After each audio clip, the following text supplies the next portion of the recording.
or sponsors. Welcome to the Ask the Expert Show with local celebrity host Steve-O. Sit back each week while Steve-O educates you with live in-studio experts, such as lawyers, doctors, home improvement, and financial experts in their field. Call in and have your questions answered each week at 888-565-1470. Now, here is Steve-O with today's expert in their field. Hey, good afternoon. Another Ask the Experts for the next hour, and boy, do we have a show.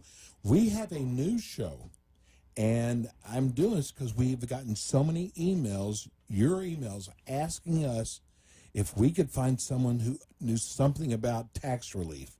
And this is going to be a relief show. We got one of the finest, he can't say this, but I can, though, because it's my show. One of the finest tax relief attorneys in South Florida. Let me introduce you to Mike Miller, attorney Mike Miller. Thank you, Steve. This Pleasure is your to be first here. show. Yes, it is. So let's get right to it. First of all, where's your office at? 205 Worth Avenue in Palm Beach. Oh, that's at Rich Street, isn't it?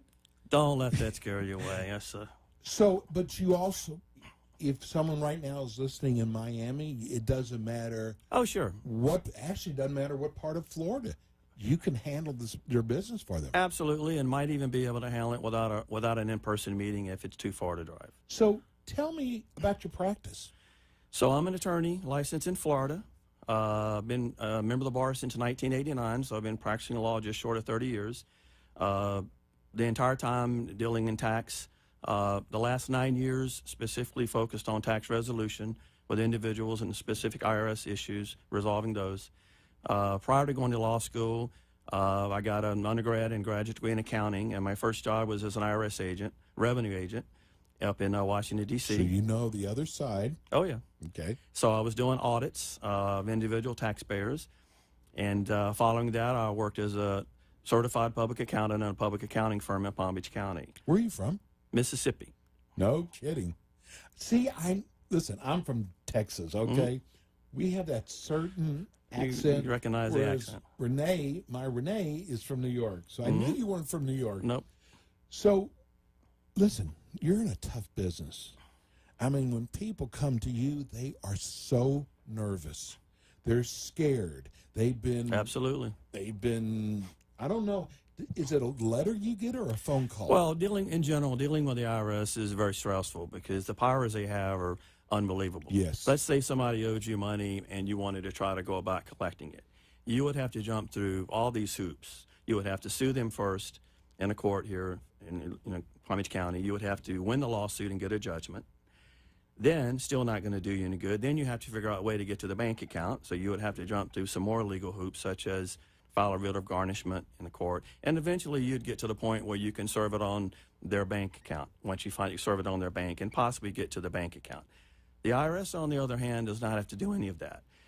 They don't have to get court involvement at all. They can simply go after your assets pretty much just by notifying the bank, or in the case of a wage garnishment, notifying your payroll department. They do have to send you a letter, a final notice, and give you 30 days to ask respond. for a hearing. But the problem with that is their letters are so similar. So the final letter that really is the only important letter they send you is so similar to the other letters that the average taxpayer does not recognize it as being significant. And so they tend to not open it, or they don't see it as an urgent letter, and they don't take action and ask for that hearing, and the next thing you know, they get up one morning and their bank account is levied and they wiped it out. And it's very hard to get the money back once you let it get that far. You can stop it from going forward, and you can stop it from them from doing additional levies or subsequent levies, but that money's pretty much theirs. The bank freezes it for 21 days, and if it's not resolved, and it usually isn't, then they send it to the IRS. So once they garnish money out of your bank account, it's pretty hard to get back. do they take everything No, out? they take the lesser of whatever you owe or what's in the account. But most of the time, what's in the account is less than what you owe. Exactly. So in effect, it wipes it out. And you get up one morning and checks are bouncing and it's a disaster. So the moral of the story is you really don't want to let it get that far. Exactly. There's plenty of things I can do. And you're probably not going to get it back, right? No, not that money. Okay. But you can stop them from ever doing it again. But if they levy $7,000, you're probably not going to see that money. They're going to credit it toward your taxes. They're not just going to take it from. They're going to credit it toward your taxes, so it's like a forced payment. Wow. But so anyway, they're very good at dealing what with they the do. IRS is that's one of the reasons it's such a scary thing. You know, it's right up there on those list of things that Americans fear the most. They should. Public speaking, walking in dark at night, whatever. Going on your own radio show. Yes, that's one there. So that's one of the things that people dread the most. And one of the things I offer when I get involved and get hired is they no longer have to speak to the IRS again, either in person or on the telephone. So that's a big I get relief the for them. letter. I need to call you first. Yes. Seriously, that's Yes, when because you really don't know what the you don't status want of to it talk is. to the IRS. I can find that's right, because you may say something, they'll take advantage of you. A lot of times they'll say you need to pay $10,000 down now, which you do not have to do. Everybody's entitled to get in a payment plan, and they're on their down payments. They're on their down payments. Okay. So sometimes they will try to take advantage of people who don't know any better, and they'll say, well, you need to pay us 10 now, and then we'll work with you. And, you know, that 10,000 could be better spent with, you know, other needs. Exactly. So, So what's the first thing you do once someone calls okay, you? here's how I normally work a case. Client calls me, they hire me. The first bit of relief is that they no longer have to speak to the IRS again, either by phone or in person. Because you then contact yes, the I IRS. get a power of attorney form, I file it with the IRS, and then they deal with me. Now I have authority to speak on behalf of the taxpayer. They're not even allowed So to they're out call of the person. client's out of the picture, which is good for them. They don't want to deal with it anyway. Then there's usually some sort of emergency or critical issue that needs to be addressed, such as the client's wages are getting garnished. They're not getting a paycheck, so they can't pay their everyday expenses, can't put food on the table. So one of the first things I would do is stop their wage garnishment so that they get their paycheck this coming Friday or the next one. Or it could be that they're threatening to levy the bank account. They've sent that magic letter. It's within the 30-day period. So I would take steps to prevent the bank account from being levied in the first place. Do they ever threaten you, like you're going to go to jail if you don't pay this amount of money? The IRS does not, but there's Okay. this scam going around where people are getting calls saying that there's a warrant for your arrest because of taxes and so forth. And everybody should know that that's bogus. It's not real. In That's not fact, how they the just made IRS an works. arrest. I just saw that yesterday they made an arrest, and I think they said 50,000 had been 50,000 victims, I think. Wow. And the dollars are staggering. But it was based out of India. And but I just got one today. Somebody called a similar. So they're still going to continue. But the IRS cannot arrest you. The IRS is civil, so they can charge you with taxes, assess taxes, interest, and penalties, and they can investigate for a crime. Like if they get a case and it looks pretty bad and they think the taxpayers committed fraud, they can investigate it. But all they can do is refer it to Department of Justice. Okay. Okay, and they will look at it further and decide if they want to bring criminal charges. It's very rare. So the IRS is The IRS DOJ. cannot put you in jail. They can hurt you in the pocketbook. Right. But the Department of Justice would have to get an indictment, go to a federal grand jury, get an indictment. You'd have a trial. If you get convicted, you could go to jail. But it would have to be the Department of Justice. So that's why you know these scams when they call and they say, this is the IRS and there's a warrant for your arrest, you know right there that it's a scam. I've got so- one that said irs.gov, and I thought it was the IRS. I said, this isn't true. They're good. They're good at what they do. They're very good That's at what why they it's do. worked for so long. But Well, I was told by the IRS, because I called them, I said, is there something I don't know? And they said, because the older demographics here in South Florida are easier to scam. yes, I had somebody call me one day that got the call and had gone down to Best Buy and got cards, cash cards for, I think it was like $10,000, and given them, and was ready to give a certified check. And I said, you know, don't do it. Tell them to call me. I'll take care of it. And they said, oh no. They said, don't call a third party. So they have it all down. And this Wow. person was fooled. And fortunately, he did not give him go get a certified check, but he'd already been scammed out of some money. So, Wow. so hopefully that's So going to I stop. come to you, and I haven't filed, I don't know what the average is, but I haven't filed in 5 years. That's pretty common, 4 Okay. or 5 years. hmm So what do you do then? Well, this is why I handle a normal case, okay? I take care of the emergency things like I just mentioned. Right. Get the paycheck Contact the started IRS. again, get the garnishment lifted, prevent any kind of levy of the bank account. And then I do, it's really a 4-stage process. First stage is investigation. I gather the facts, I find out what the taxpayer owes, how they got in this mess in the first Can place. you do that when Yes. someone hasn't filed Yeah. that long a period Yes, of time? you can do it in talk to the IRS. You can get transcripts which show you on a hard copy what's happened. So I find out what's happened, find out if they need to file any returns. Okay, and then the second stage is the compliance stage, and that's where I get them in compliance. I prepare and file any returns they need to file to get them fully compliant with their filing obligations, okay? Then the third stage is a resolution stage, and that's where I get some kind of long-term resolution to the situation, which is either a properly structured payment plan or an offer in compromise, that's a one-time settlement, or possibly get them an uncollectible so that the IRS is off their back and something's been arranged so that they can sleep at night and relax. And then the fourth stage is sort of a counseling stage, and that's where I talk to the client and counsel them as to what steps they need to take so that this never happens again, so that they never get in this predicament again. And that could be educating them on the fact that under our system, taxes have to be paid as you go. That's why they're taken out of paychecks for employees. And if you're self-employed, you're supposed to make quarterly estimated payments every quarter. The IRS doesn't want you to pay at all when you file your return. Gotcha. So if you get into that habit of making the quarterlies, then you'll have a lot paid in. You can file your return on time. You won't owe much. And so that's kind of the counseling part so that they can leave and never have to, hopefully, see me again. It So seems like four-step it would process. take a long time to, if it was 4 or 5 years, to put all that paperwork together. No, I can get the income. So the income, usually the taxpayer does not have the 1099, say, for 2013. Right. They don't have a clue what they earned that year. So I can get the income from the IRS or the transcripts, and I can figure out what's been reported. And then it's a little bit of work on the taxpayer's part to come up with the deductions. And that's why it's better to do your returns every year, because it's hard to go back 3 years and do an accurate return. Okay, But if it so- happens, it happens. So we get the returns filed. It's not a, not a big deal. Do they need to come to your office, or is this done over the phone? It's better if they come to my office and have a face-to-face meeting, but I do represent clients out of the area or who may not be able to drive up from Miami or Melbourne or Fort Lauderdale, whatever, could be out of state. So it's federal tax law, so I can represent, taxpayers pretty much anywhere. And it's better, though, that you have a face-to-face and get to know the client, and they get to know me and so forth. Well, let's do the scary part now, because a lot of people don't realize. Tell people what can happen to them if they let this go. Well, there's You a can lot of lose your car, misconceptions on this. I don't use the scare tactics. When people call me, I'm a straight shooter. Okay. So I don't use the you're going to go to jail. No, I more like, also what do don't you use the lose? pennies on the dollar promises. I don't play What that is game. that about? I've seen that. It's not true. Okay. Wow. Well, we'll get to that in a second. But Okay. anyway, let's first get this out of the way. This issue about can I go to jail? Okay. You can go to jail, but not for simply not being able to pay the taxes on a filed tax return. Okay. You cannot go to jail for that. But you They'll- said a filed tax. A filed tax return. Okay. But you can go to jail for not filing a tax return at all, or filing a tax return where you've lied or put false information on there. Okay. Those two cases could end up in tax evasion or tax fraud. Both are criminal.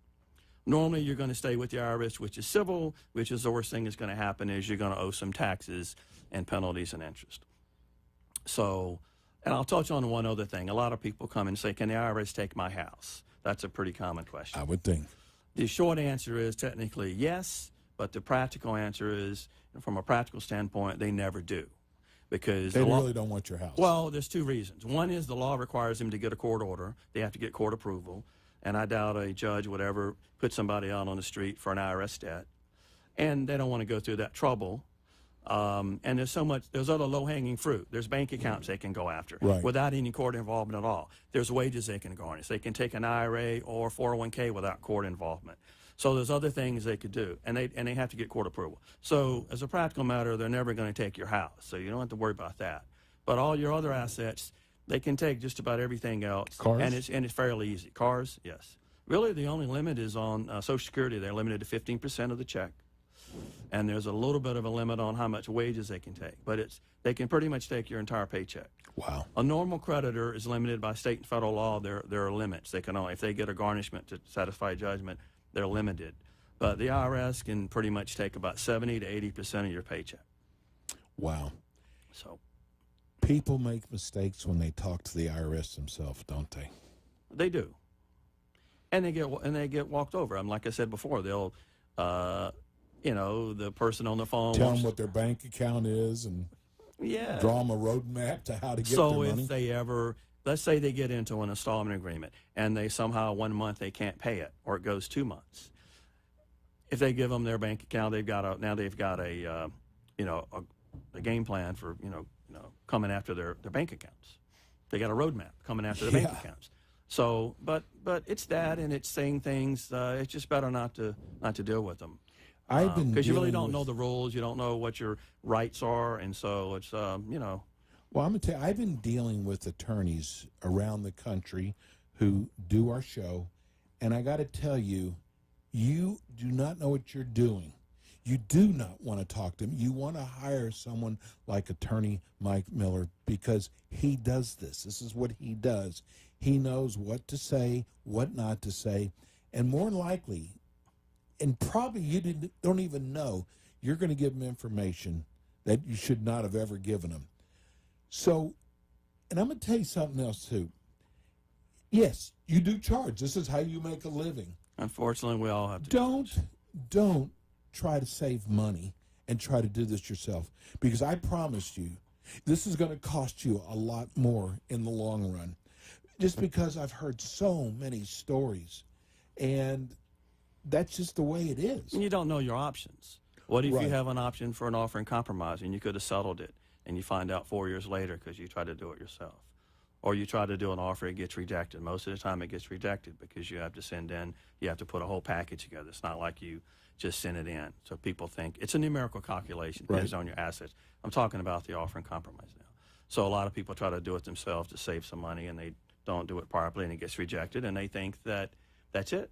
But they may have had a shot at it. They may have been entitled to it, just didn't prepare the package properly. You're like a kindergartner going up against somebody with their masters. You don't want to try to do this. Yeah, it's yourself. not a fair game. It is. Yeah, because it's already, the field is so unlevel when you go up against them. These people are very good at what they do. Yeah, most of the people I'm representing, almost all of them, are good people. Yes. But something's happened in their life. It does. That it could be a death in the family. It could be health. It could be a loss of a job. It could be substance abuse. It could be the economy in general, such as what happened in 2008-9. Right. For whatever reason, they've gotten in a jam with the IRS. They've got behind. Make you a bad person. And unfortunately, the IRS is not very sympathetic to these types of events. They don't understand. They're kind of cold. Now, I've heard they put on a lot of new collection agencies too. Is that right? Well, they have. They've had some turnover, some retirements, and so. But they're always asking Congress for money to hire more people. And another reason why you want to get somebody involved early in the process, when you start getting the collection letters, is if you don't respond early enough, then your case can get assigned to a revenue officer, an IRS revenue officer. That's a bill collector.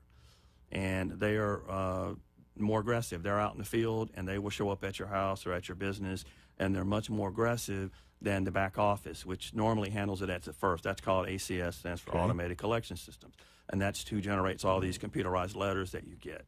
But if it drags on for a while and you're not responsive and you don't play ball with them and enter into some kind of arrangement, it ends up assigned to John Smith, a revenue officer or whatever out in the field, and then it's much more difficult because he's much more aggressive. And again, who wants them to show up at your house or your business?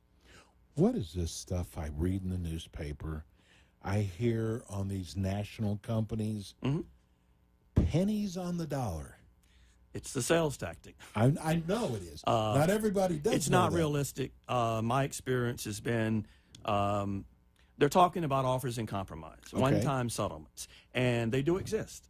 And it's one of the avenues where the taxpayer or the client gets the most bang for the buck, because it's sort of like if you told somebody, how would you feel if you could pay, some small sum of money and have your mortgage go away, and you get to live in your house, but you never have to pay your mortgage again. Right. Well, it's similar, because a lot of times this tax liability is greater than a mortgage, and the offer in compromise is a fresh start. It is a one-time settlement, and once you pay the money and you stay compliant for 5 years with your returns, the money is gone. You don't owe the money anymore. The IRS did. Wow. So, but as far as the pennies on the dollar, I would say highly unlikely. In my experience, but 20%, 25%, which is still a heck of a deal, very doable. Happen all the time. So if you owe $100,000, if you can come out paying 20, that's a good deal. 20 cents on the dollar. Can you get away with 1 or 2? I would say it's unlikely.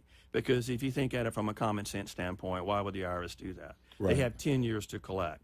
So rather than take a little bit of money, they'd be better off just kind of waiting. You may hit the lottery. But now, can you may have an pay the inheritance. $20,000 off, or do you have to pay it all at one time? Either 5 months or 24 months. So Oh, you have okay. some time. But you have a year lead time. So when you send it off, it may take them 6 months to get back to you. Gotcha. Then they say, okay, we have a deal. Then you have 5 months to pay the $20,000, the hypothetical amount, $20,000 off. So you have about a year lead time to save up the money. So normally when I do them, I ask the client, can you possibly pay this if we are lucky enough to get a settlement? And they say, absolutely. And so they're kind of saving the money up. So that's usually not a problem. So these commercials, And I'll say one other thing. Right now, the percentage of acceptance is about 40%. Last year, 40% of all the offers in compromise that were sent into the IRS were accepted. That's the second highest ever. For the last 4 or 5 years, the acceptance rate's been around 40%. Okay? And that includes submissions that were done kind of amateurish. They weren't done properly. They didn't know what they were doing. And those obviously get rejected right away. So that brings the averages down. Right. So the averages for the ones that were professionally done by attorney or CPA or somebody who knew what they were doing, those are obviously higher than 40%. Because the average is 40%, but it includes a lot of ones that didn't comply with the rules. So that's not bad, 40%. No. And as far as the dollar amounts, we don't have the data, unfortunately, like we do the acceptance rates. They don't tell you what the dollar amounts are. But the pennies on the dollar is just not realistic. And here's the other you thing. see those commercials But- where they say, "Oh, I owed $100,000 and I only had to pay $1,000." They're bogus, aren't they? Yes. And the other thing is not only are they on the commercials, but once they get the taxpayer on the phone, they, again, have these unrealistic promises. And in order to kind of assess whether someone has a chance at an offer in compromise or what the dollar amount might be, you have to ask some questions about assets because it is a numerical formula. It's based on two things, your assets and the amount of money you have left over every month. So I always start with the equity in the house. Okay. Like I said a minute ago, I don't play these games. I just get right to the point. So if I ask someone in front of me and I'm thinking about a possible offer, I might ask, do you have a home? And they say, yes. Do you have equity? And they say, yes. And say, how much? They say $100,000. If I know they owe 50, they're not going to get an offer because their assets exceed what they owe. Exactly. If they say my equity's 10 and they owe 50, then we can proceed further. So I can, get rid of it early stages. But the marketers and national companies don't want to do that because the offer in compromise is where you get the biggest fee. So they want to keep that alive. I know people are going, so give out the phone number. It's 561-313-5678. Let me give you the website. Got a great website, by the way. Thank you. It's Palm Beach County Tax Attorney. Now, is attorney spelled out? Yes. Okay. So it's Palm Beach County Tax Attorney.com. It's attorney Mike Miller, 561-313-5678. I had 15 questions here, and I think we've only gotten to 2 because there's so much to learn about this. But the one thing I hope people learn is to not try to do this themselves. Now, we have people who own businesses here, and you and I were kind of talking before the show, and business owners get in trouble because they get behind on their Payroll taxes, Payroll usually. Could be the income taxes, but for the most part, Can you it's the help payroll. them? Oh, yeah, absolutely. So, and that's a big issue right now. The IRS is focused on that, and I would say that's a big no-no with the payroll taxes, and this is why. Normally, you set up a business, you incorporate, you set up an LLC or an S corp for limited liability, so that if someone is not paid, a vendor's not paid, or something happens in the company, they have to sue the company, and if they get a judgment, they would only get what's in the corporation's bank account. They can't sue the individual, the owner of the company. He's got limited liability. So that's why you normally incorporate in the first place. right. So the exception to that is with IRS payroll taxes. If they're unpaid and the corporation does not pay them, the corporation owes them primarily, but if they don't pay, the corporation doesn't pay, they can go after the individual owners. Wow. So if you have a limited amount of money, and restaurants do this a lot, they're running out, they got a cash crunch, and they got to pay, okay, I got to pay Cisco for the food that's coming in or whatever, so they will take the payroll taxes they withheld out of the employees' paychecks, which is not their money. They're holding it in trust for the government. They've taken it out of employees' checks, and they take that money sometimes and use it to pay off a Right. vendor and now they're behind on the payroll taxes, and they're trying to keep the doors open and so forth. Understand the issue. Probably gets bigger every week. But too. you might be better off to, stiff a vendor because they can't come after you individually. They can sue the company and get a judgment against ABC Corp and sue ABC, get a judgment and try to collect, but most likely ABC Corp has no money in their bank account, and that's where it ends. They can't come after me, John Doe, who owns ABC Corp. Right. But if you don't pay your payroll taxes, you make yourself individually liable. So that's the downside of doing it. And the other downside of doing it is it can get your business shut down. And number three, it is an area that the IRS is focused on for fraud. Because if you do it continuously and you're a habitual violator of the payroll taxes and you continue to take the money from the employees and not pay it over, then they can bring a fraud case and you can end up in a criminal case. So it's pretty serious. It's not something you want to mess around with. There's so many things to know. And that's why I'm so glad you're going to be with us again next month. But corporations have the same options as an individual. They'll work with you on a payment plan. Generally, you'll get a payment plan for what's in arrears, and then you got to start making your payroll going forward and so forth. Well, this is the fastest 30 minutes. I told you it goes by fast. Attorney Mike Miller, his phone number is 561-313-5678. Attorney Miller will be back with us again next month. I love the show. It goes by fast. Enjoyed it. Thanks for having me. Hey, we'll be back. We've got our bankruptcy show coming up next.